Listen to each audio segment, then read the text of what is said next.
Depuis la crise du Covid, nous faisons face à une augmentation d'environ 20% des arrêts de travail. Si les causes de cette augmentation sont multifactorielles, les conséquences à moyen terme pour les patients peuvent être importantes, notamment en termes de précarité et de socialisation. Nous recevons le docteur Delphine Cabanel, médecin généraliste en Occitanie, pour comprendre les enjeux et décrypter le rôle du médecin généraliste. Bonjour docteur, pouvez-vous nous expliquer les risques liés à cette augmentation des arrêts de travail, notamment longs? Bonjour. On sait qu'à partir d'un mois d'arrêt de travail, le risque de non-reprise d'activité augmente.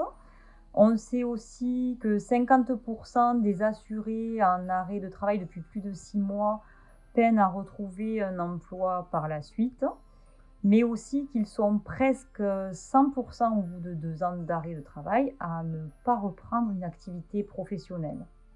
Donc il semble primordial d'aider le patient à sortir le plus rapidement possible de son arrêt de travail, dès lors que son état de santé le permet et qu'il est stabilisé, afin de ne pas lui faire prendre un risque supplémentaire, comme vous le disiez, de désocialisation d'une part et de précarisation d'autre part, compte tenu notamment de la perte de revenus, puisque ces arrêts sont longs et qui finiront par ne plus être payés.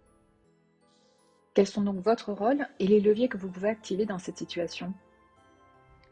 Alors, en tant que professionnels de santé, nous devons être vigilants à éviter au maximum, donc, comme le disait, la prolongation de ces arrêts. Et lorsque l'état de santé du patient est devenu fixe, son arrêt de travail, bien sûr, sort du plan de soins. Si on doit le prolonger pour différentes raisons, parfois même à la demande du patient qui peut avoir des inquiétudes à revenir en activité, on lui fait prendre un risque psychosocial important pour la suite. Alors, c'est vrai que c'est un message, qui est, parfois difficile à faire passer auprès de nos patients, mais c'est un message avant tout de responsabilité, de notre part. On sait que l'éloignement du milieu professionnel, quel qu'il soit, n'est pas une solution et dans tous les cas, l'incapacité, durable de reprendre le poste de travail ne justifie pas à elle seule notre prolongation d'arrêt. Dans quel délai doit-on agir? Alors pour cela, nous devons agir tôt. Éviter cette chronicisation des arrêts en informant le salarié en difficulté des possibilités d'accompagnement qu'on peut lui offrir.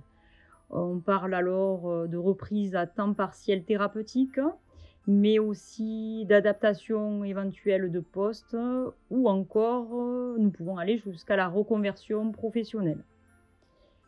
Pour cela, nous devons l'orienter vers les bons interlocuteurs.